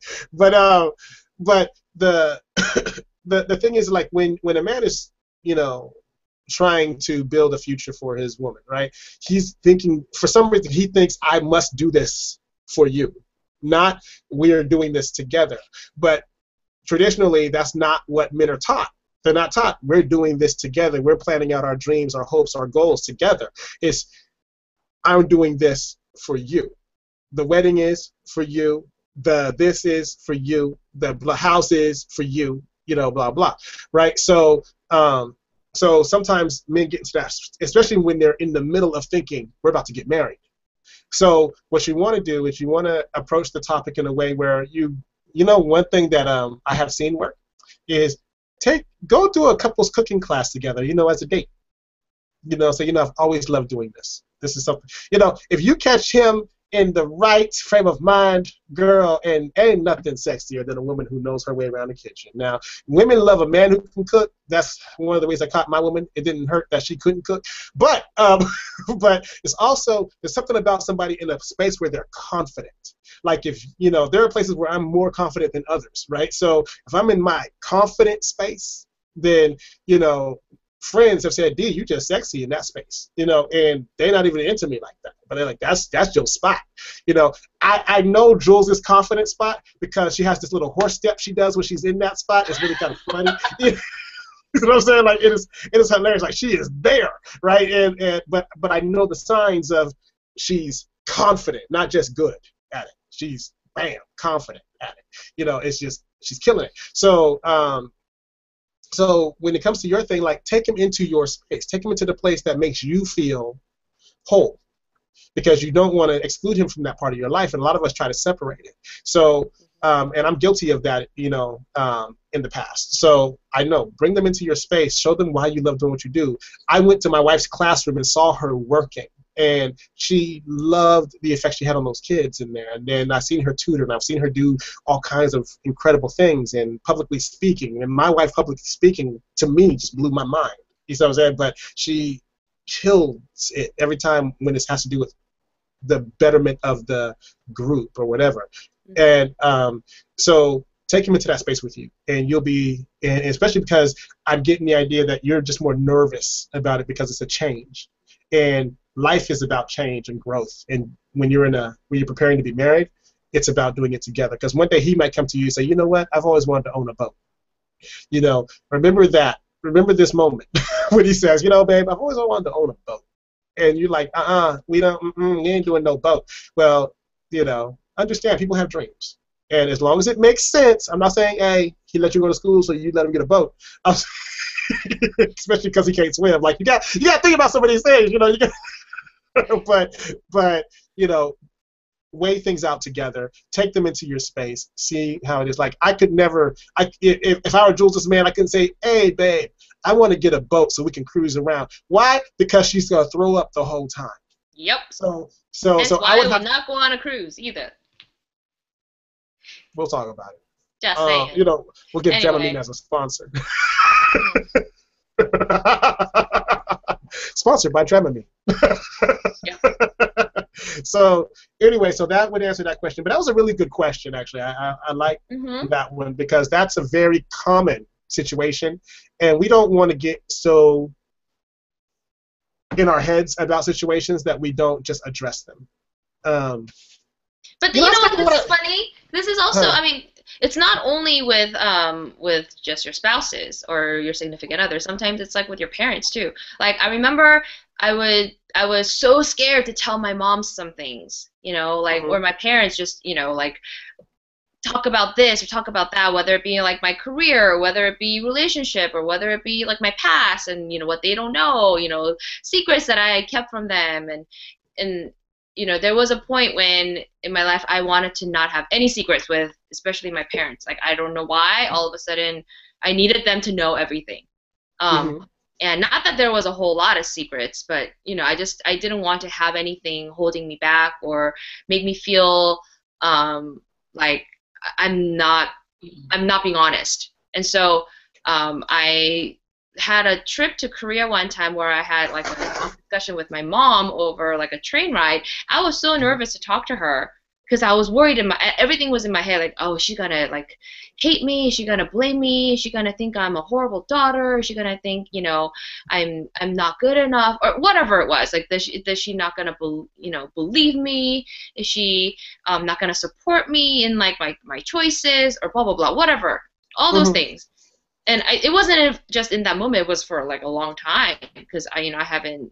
Uh, this is something that's been built up, and then finally when I made this decision, and I actually talked to her about it as an adult and laid things out, and you know told her piece by piece, and like you know really gave her like a presentation and have a heartfelt discussion with her. She had a completely different reaction than what I was worried that she would have. And we actually had an amazing bonding time. And I feel, till this day, I still feel so much closer to her than I used to because now there's no barriers. There's that open line of communication. And I'm not, you know, I'm not putting any walls between us anymore. And that's on me because that was on my own fears and my own worrying and anxiety that I was putting those things up. And you know, and maybe it's also timing. I'm sure. Oh, timing's a big part. Yeah, Timing's a like big part. if I Yeah. had talked to her about it, you know, long like 10 years ago, probably not the same case. But you know, when she was and I was ready and she was ready and we both talked about it. Granted, I didn't know when she was ready or not, but you know, it's just I guess God put it in the right time Yeah. for me to talk to her, Yeah. and it worked out great. And so I suggest, or I really hope that you think things through, you know, on your own, like we talked about, plan things out, pray about it, and that God brings peace into this conversation and in the situation, and then talk to your spouse, and I'm sure it'll work out for the best. Okay, we have two quick ones, and because we don't have time to even start number two. Nope. One is well, let me go with this one first. Hold on. Yeah, I lost my phone. Well, I didn't lose it, but I don't have it, so this takes a minute. Okay, so one is when it comes to us, when it comes down to Innermix, are there ever times when we have things built up in our imagination where we can't communicate because of a fear of a response or what have you? And the other question is, sorry, y'all. Well, let's deal with that one while I get a better understanding of this one. Okay, so when it comes down to communicating with Jules, you know, in the beginning, I did have a lot of anxiety, you know, when it came down to dealing with Jules, but it wasn't necessarily from us being intermixed. It was more with her being my artist. But I learned that a lot of that anxiety came from the pressure I put on myself to give her as management what I You know, in my mind's eye, I can see her doing all these things, but at the time, I didn't want to go to Jules and say, every time I every time I open a door for you, they keep closing it because it's you, you know, as opposed to, you know, whatever. So it kept building for me. Like, so after a while, I had, like, when I was working with Jules and developing, that was one thing because I'm confident in that space. But every time I was like, you know, especially before there was a Janae Ayoko or whatever, you know, Jules was one of the first people coming through the R&B market in being full Korean. You know, most everybody else right now, they're half. So that's why the industry kind of accepts it more, because they're half. Jules is still with the first full, I was gonna say full breed, but you know, she's the full Korean. So what ends up happening is people don't know what to do, so they get a little afraid and then so every time I said, hey, this is who I'm working with, blah blah, they would immediately say, you know, cute, fantastic, but we can't do anything with her. So every time I had to go back and say, Jules, let's just keep working, let's keep building your skill, let's keep I felt like, you know, the response I was going to get was going to be so, I pictured diva fits, you know, from time to time. Like, you know, this is during the time, this is not that long after, you know, a lot of the models were just throwing phones at people just for no good reason. Just like, you know.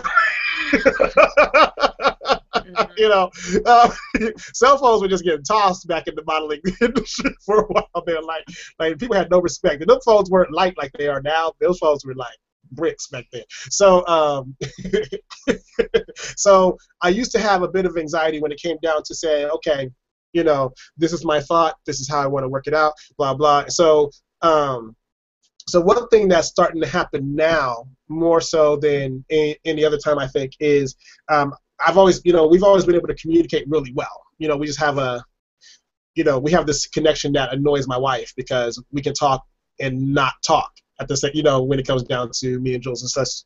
You know, you like, okay, okay, cool, let's go. You know, whatever. My wife said, what the hell just happened? You know, she's up there she's having one of those rush hour moments with Chris Tucker, where it's like, which one of y'all just, which one of y'all just take me, you know? Right? So, and sometimes she really has that look on her face, like, what the hell just happened? You know, where well, we're done.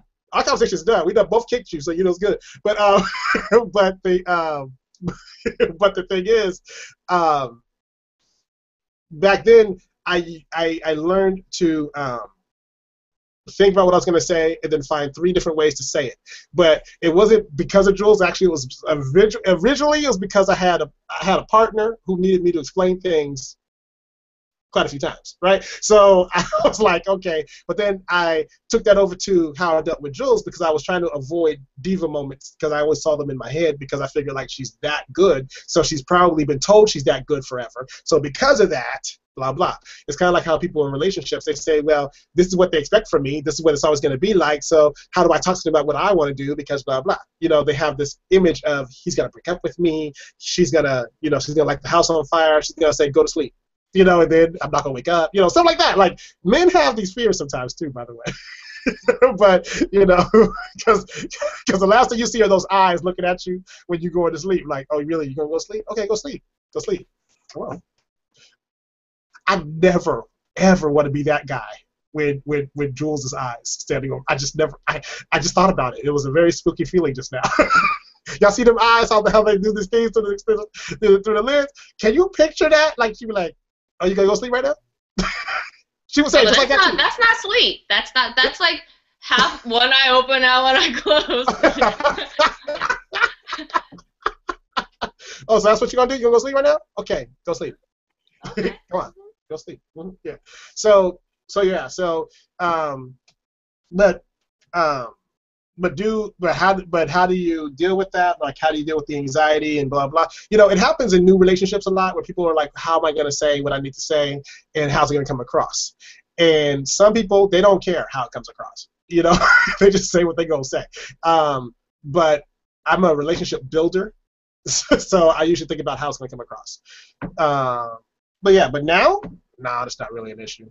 I think once you understand the other person's personality and how they receive information, then and you get used to each other on on how to give and receive information, then at that point it's like no brainer. You don't really think about it anymore because it's like muscle memory. You just remember how to do it and it just comes out naturally. Or even if it comes off unnaturally, the other person will be like, he's just having a bad day, or oh, she's having a bad day, whatever, and just brush it off. But if it were a very brand new relationship, you have no idea what the other person's like per se. You're still learning about each other, and you don't know how they receive and how they give information. And if they're the type that are like super blunt and say whatever the heck a thought is in their mind without any filter, you might take it a completely, especially if you're really sensitive, you will take it a really bad way, and that person might not even think about the fact that you will take it that way because that's just how they've been their whole life. I know this because I know somebody who's like that. And I mean, she's married, and her husband is the most patient man on earth. So actually, D, yeah, I might have to give that medal to him. I have to take it away from you and give it to him. I'm losing my medal?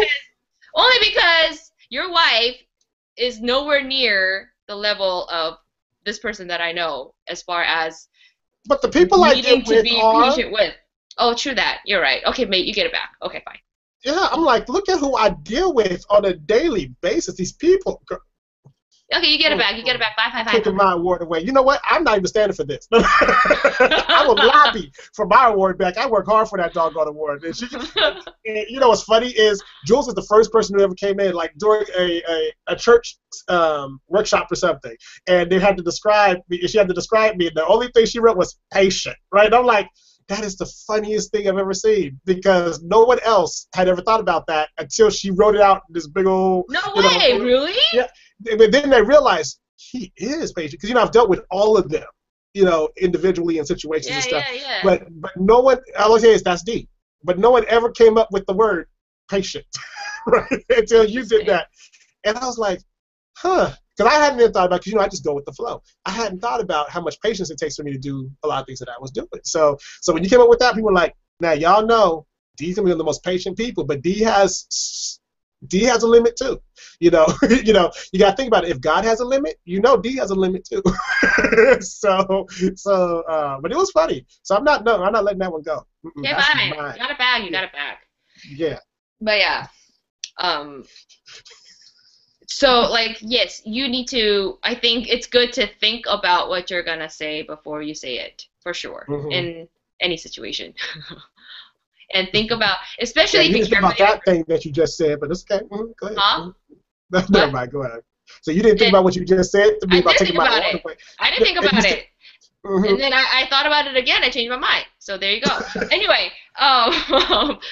and... So you ain't gonna win my arguments. Yes. I'll let you have that one. It's important, especially if you care about the other person and their outcome in life, in whatever it is that you guys are discussing. Think about the words that are coming out your mouth. Do you understand the words that are coming out? Okay. Do you? Yeah. The last question was, oh, well, I'm just going to ask the main part of this question. But how influential are you guys in each other's relationships? And do you guys, and how often do we deal with each other's relationships, and how much of an effect does it have on what we do? Like, do our outside relationships affect who we are in our relationship, and how often do we help each other and deal with each other in those situations? Well, I will tell you that as artists, everything that happens in our lives affects us. Like, we can't help it. It's it's funny because I was talking to a business person the other day, one of our mutual people, and they said, D, as much as you do a lot of business stuff, I think you're more sensitive than Jules. I said, oh, I know I am. Right? I said, but people just don't see it coming, which really works out for us. You know what I'm saying? But Jules is sensitive too. But you have to get to that point. But Jules has a cutoff switch. I'm sensitive, and now I'm not, because now I'm just going to deal with it. Whatever. I'm sensitive because I have to think about, now, how am I going to solve the problem not only for me, but for the people who in the situation because I'm going to deal with them longer than Jules will, and we know this as a fact, so like I have to figure out how I'm going to deal with this, or we're not going to have nobody working with us, like so whatever it is, but but whatever we do as artists, and I try to explain this to a lot of people that are in our business, especially if you are an artist and not just a manufactured, product, right? Then every part of your life is going to bleed into your art, and every artist tells you that, like, no matter what's going on in your life, it's going to bleed into your art form, and you have to know how to use it in your art form to better you as an overall artist. And so when it comes down to me and Jules's relationships outside of our relationship, songs, my wife, if you watch the evolution of my relationship and the songs I wrote, you will understand where I was each point, and what was happening each part of the way. Or, I'm smiling again, but you really will, when she, there's a song for, and there's a catalog, of events that took place, and in those so it's, but I will say it's not always chronological. Sometimes you think back and you say, when I was going through that, this is how I felt, and all that kind of stuff. But it bleeds in the acting that we do. It's. I mean, it has to. I mean, it's. I think that's part of the rule, that if you are gonna be a true artist, you have to use those things, because it can't be something that's just fabricated. That's not true art. Like right.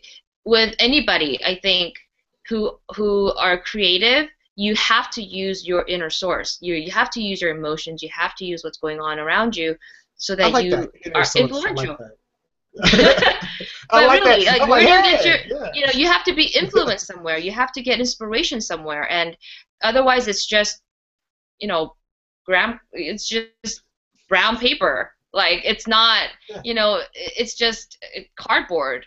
It's nothing. It's just there, and it doesn't move you, it doesn't feed you, it doesn't affect you in any way, it doesn't touch you to the core. And that's what the artist's job is, whether it be with art, like painting, whether it be sculptures, whether it be music, whether it be acting. Our job is to use our emotions and what's going on within us and express those things to bring emotions out of you.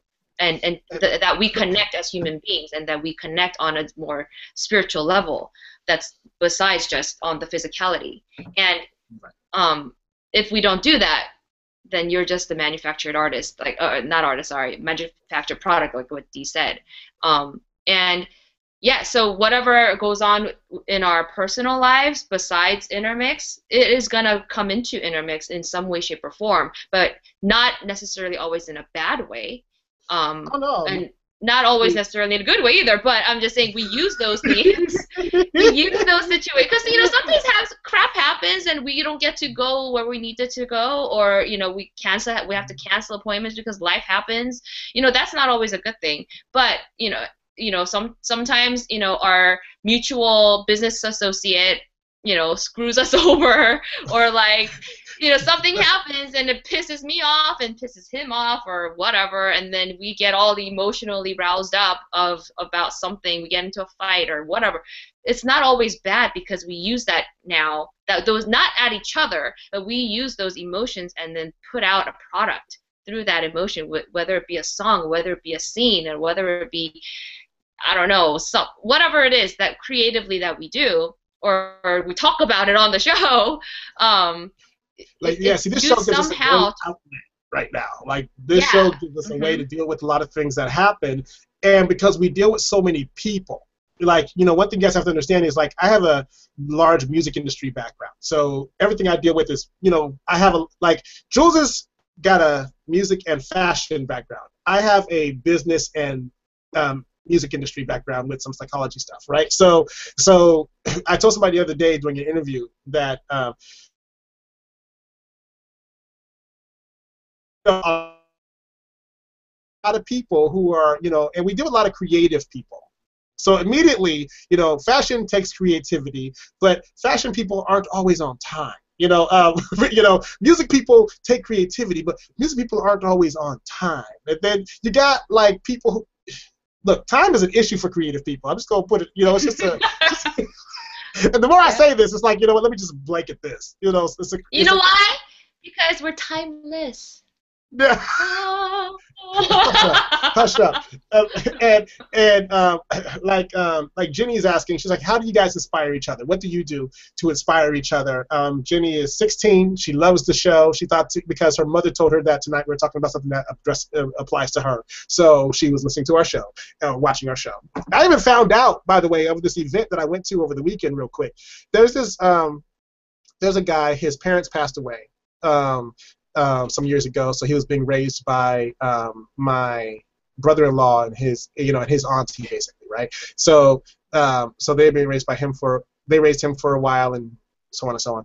Well, so he says, yeah, me and my entire band, we love watching you guys' show. Like, I mean, I was like, he's like, you have a large Hispanic audience, you know that, right? I have no clue. I'm like, I don't know. We just go on every week and talk. But he's like, no, you guys hit some serious topics and some interesting stuff, and we laugh, and he's like, one dude was crying one time. I was like, for real? Cool. He's like, for a Hispanic man to cry, I was like, yeah, that's deep, man, that's deep, But but it's funny how that it's the oddest places. Especially I definitely didn't see it coming from this direction, and he's like, yeah, we watch it like all the time. Like when we're getting ready for a gig or something and we have to wait, we just open our tablets up and we're just watching the show. So, but as for how we inspire each other, you need somebody who knows how to motivate you, because sometimes the what do you call it? Sometimes the art that you do is not readily available to you. Like sometimes you have to, reach for it because you haven't activated it so long. Like, sometimes I do so much business that I don't get to go to the studio. So when I'm finally in the studio, I'm like, I got to get the dust off. So that's one of my expressions. I have to get the dust off. I have to get back in and just get it off. And so Jules kind of motivates, because Jules has a natural ability to just go in and, make something sound beautiful. It can be the most jacked up lyric in the world, but it sounds cool, or whatever, because like she did this little flutter thing, or she'll make up her own words. She'll have fob moments in the mic, and for some reason it works. Like we're like, how the heck? I said she tried to take over Missy Elliott's job, so something like that. But it just works, and I'm like, dang, that's cool, because you need somebody who knows how to who you can look at and say, I want to be like them when I grow up. It's a weird thing, but that's kind of how it is. And plus, for me, I started off as a fan.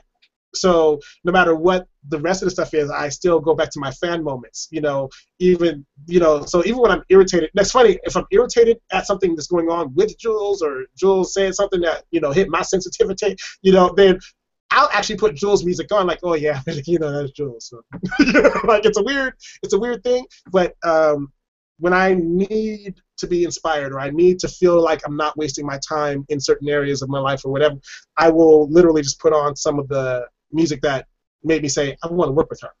And it works. It kept me from choking people last week. I'm going to be real. Like she has a song called Second Chance, and all I kept hearing was, can we get a second chance? And I'm like, I'm not going to choke them. Let me give them another chance. It really works like that for me sometimes. I'm like, but yeah. So watching Jules in her art form inspires me. Watching the violence in her eyes sometimes, that inspires me to do a whole different thing. So I have to come back from that. Just go for the, watching her do her art form inspires me to be better at what I do, whether it's work or music or whatever. So that's how Jules inspires me. Well, for me, his drive inspires me, because sometimes I am driveless. I'm a driverless car. Google's coming out with that, yo. Yeah, that's kind of awesome. Autopilot. Yeah, right. And so, because when you're getting in the lull of things, when your daily routine becomes very routine, and nothing changes. I mean, not that not my life is so boring. That's not what I'm saying. Even if you're doing something exciting, you do it constantly, the same pattern all the time. It becomes just like when you see a beautiful scenery, but you see it every single day. It's not as beautiful as the first time. So that lull sometimes once in a while it'll put you into like just a habit, like that constant, just Right. constant, and you need like a spark of something to like snap you out. And I think that's what D does to me sometimes is when I get so used to just my daily, um, he throws something else at me, like, hey, let's da da da da, let's do this, or hey, let's I've I've set up this meeting, or hey, this came up. Then that's only due to the fact that he's constantly searching. He's constantly searching for something. He's constantly talking to different people for the Innermix project, and that's an amazing drive that he has. That I don't know a lot of people who has the same level of drive. So, and it's not even just work ethic. It's drive.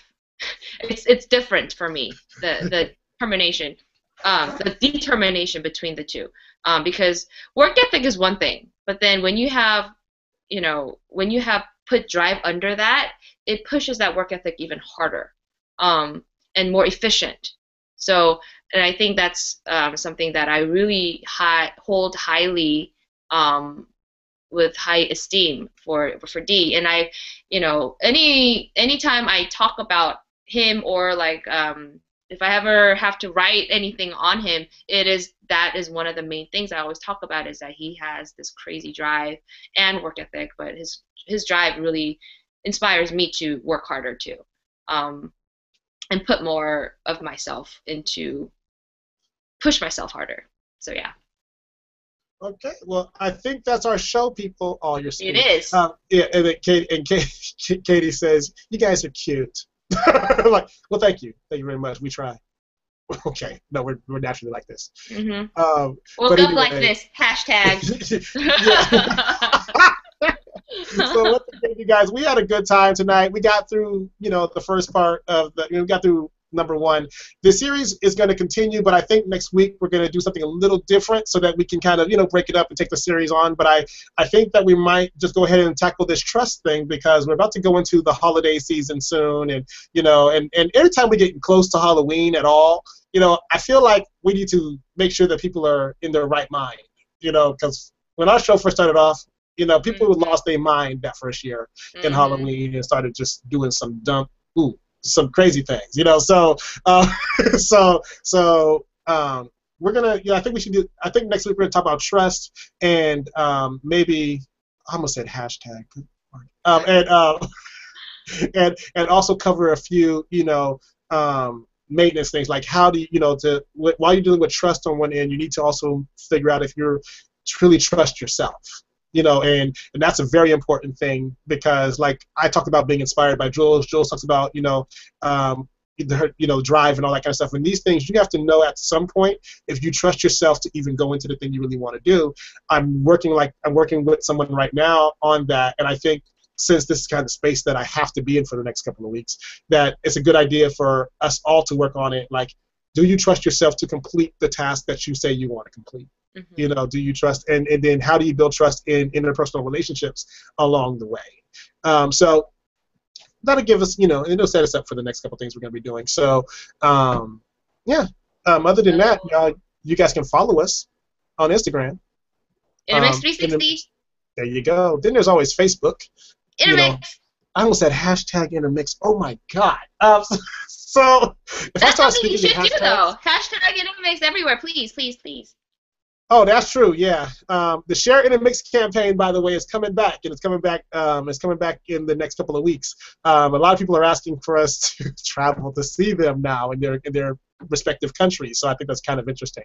But yeah, hashtag Intermix definitely, and then Twitter. oh yeah, Twitter, Intermix underscore show.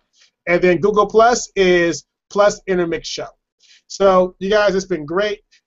Jules and I have a little business to do real quick, and then before I can lay down and take my happy butt to bed, went to the dentist, y'all. Went to the dentist. Woo. So We love you anyway, guys. Thank you for joining the show. We will see you next week, Monday night, 9 p.m. Pacific time. Till you then, remember that time. bye. Yeah. Bye, guys.